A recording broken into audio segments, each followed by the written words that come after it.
2,000 years ago, this was the ultimate weapon, a catapult, the H-bomb of the Roman Empire, and it worked like this.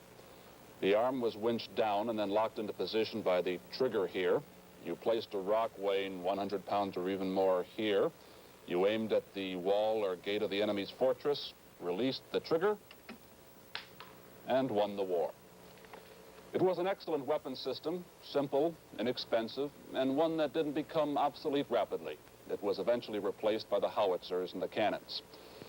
But in 1966, catapults were rescued from oblivion by students at Park School in Indianapolis. As part of their Latin class, they built a full-sized rock-hurling catapult. Other schools started doing the same, and this year they banded together in the Concilium Catapultorum. That's a sort of NCAA of catapult hurling. The first national catapult tournament was held last week at Culvert Military Academy in Indiana. Producer Patrick Tracy has covered the rapid growth of this new sport. Tracy is our resident Latin scholar, and he is also the world's leading reporter on catapult contests. What do you think on that? If it's animalesimo, nonagentesimo, septuagesimo duo, it must be Indiana. The social highlight of this year's catapult season was a Roman banquet for students and teachers at Culver Military Academy, which is now, obviously, co-ed. There were songs in Latin and no silverware. The principal oration was delivered by the high school Latin teacher who started the catapult craze to revive interest in a dead language, Mr. Benard Barcio of Indianapolis. He harked back to the rock festival's small beginnings. 7 years ago, it started with one catapult, the Mars 1, which was a bow construction. And the first shot was a 100-pound granite rock. It was a very exciting day. We had one thing going for us that year. The weather was warm, and that was it. Ever since then, we've had snow or rain. Noem. The Ides of March, 1966. Septem. Sex. Quinque. Quatuor. Tres. Secundus. Primus.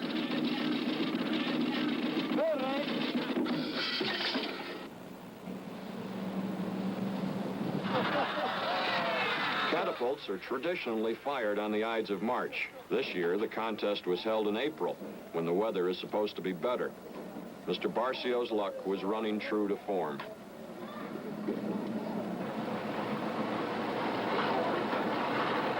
A United States Army Reserve unit from Fort Benjamin Harrison helped the Indianapolis high school students transport their catapults upstate to Culver. It was a miserable morning. Feles canesque pluviebat.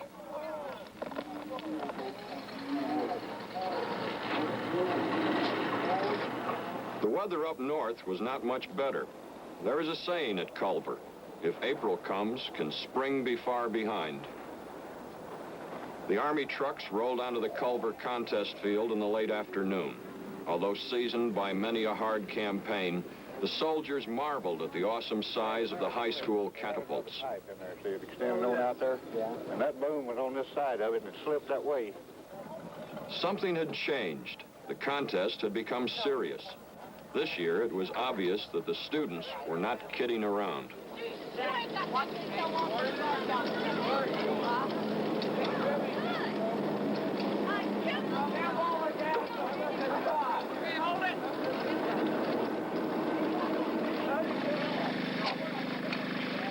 Dark night fell, and with it came cold rain.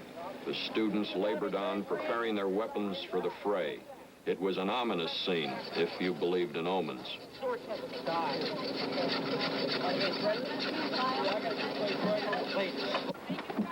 Now came the appointed day, April 22nd, the day after the anniversary of the founding of Rome.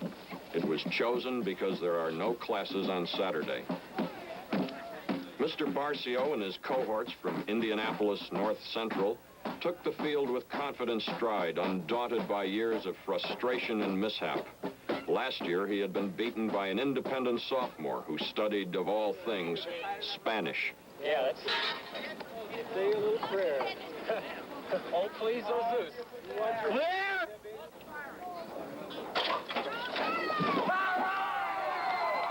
Mr. Barcio's team was off to a good start, better than last year, when the rock had gone backwards. Throughout the long, cold afternoon, the catapults thundered, not only here at Culvert, but across Indiana. For the fever had spread to Laurel, South Bend, LaGrange, Terre Haute, Portage, and Mishawaka. Not to mention Mauston, Wisconsin, and Wallingford, Connecticut. 21 catapults in all, many with counterweights holding 1 ton of lead, all designed and built by high school students. 17 of them actually worked.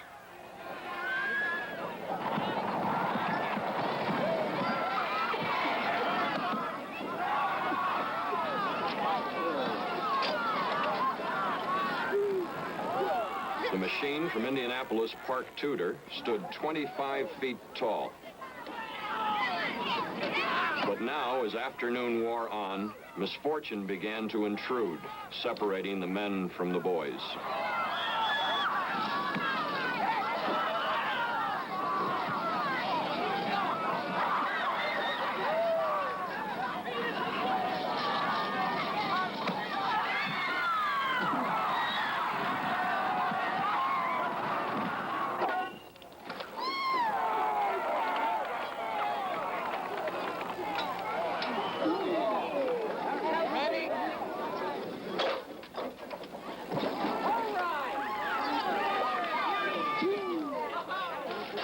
Fate struck first at Mr. Barcio's nemesis, David Dortch, the Spanish scholar from Park Tudor. So powerful was the force generated by his 1-ton counterweight that it broke the catapult's arm. It looked like certain defeat. That's the way, Dave. That was a good shot. But Dortch was not to be denied. Relying less on Caesar than on Sony, he studied a videotape recording of the shot to determine what went wrong. If the ancient Romans had such instant replay, they might have conquered the world. That was a good shot, though. Down the line, Jim Holdgrafer, the star of Mr. Barcio's team, discovered that his catapult had become dangerous. If fired, it might shatter with terrific force. I can use it to try to get something done. I won't be able to fire anymore, though. You know, too much jeopardy involved. Pull back, everybody. Rather than endanger his competitors and their machines, Jim Holdgrafer withdrew from the contest and spent the afternoon helping his North Central teammates with their catapults. It had taken a year to build his machine, and he had been favored to win. Meanwhile, David Dortch, tied for the lead with Mr. Barcio, struggled to repair his disabled catapult, Ares II. While his mother looked on, the Park Tudor Jr. replaced the broken catapult arm with a new one. The question was, would it work any better than the first?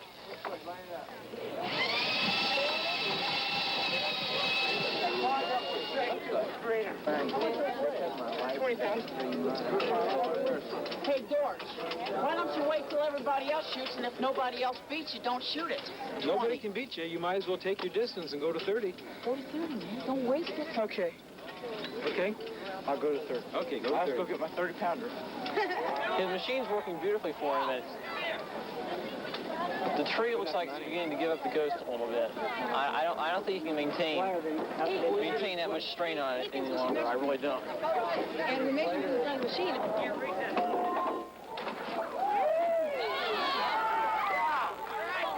The arm worked perfectly, and David Dortch went on to sweep 4 of the 6 weight divisions in the contest, becoming the first national high school catapulting champion.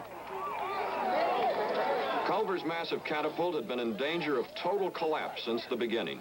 The cadets gambled with one last shot in the heavyweight division and graciously gave the honor of launching it to their Latin teacher, Miss Constance Marks.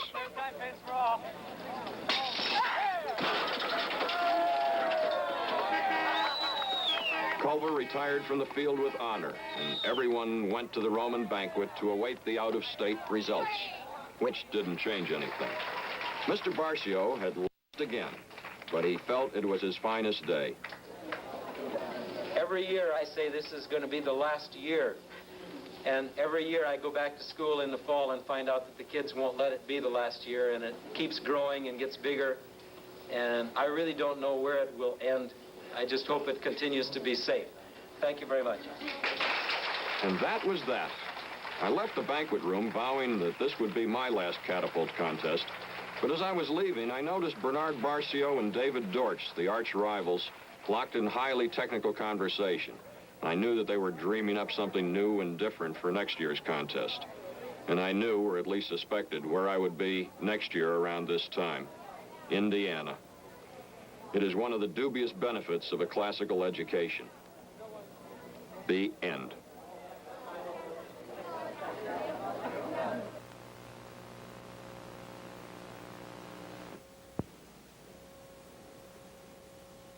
We've been covering the catapult contests for several years now. There are those, notably our co-workers, who tell us each time, stop, enough is enough. But we keep going back, even though we know that our catapult expert, Patrick Tracy, will run out of bad Latin puns long before Benard Barcio reaches his stated objective, a machine that will hurl a 100-pound rock 100 yards. Over the years, Mr. Barcio has given us some good laughs, but he has also given us some insights into what high school students are all about. He's given us a chance to watch them change. They are more sophisticated, and they tend to regard adults as equals, not superiors. There was a time when boys and girls of high school age believed in certain things: fair play and sportsmanship, perseverance and hard work, and the motto, if at first you don't succeed, try again. It's good to know that they believed in such things not in the distant past, but just last week. That's Chronolog for this month. We'll be back on May 26th, the fourth Friday in May. I'm Garrick Utley, NBC News. Good night.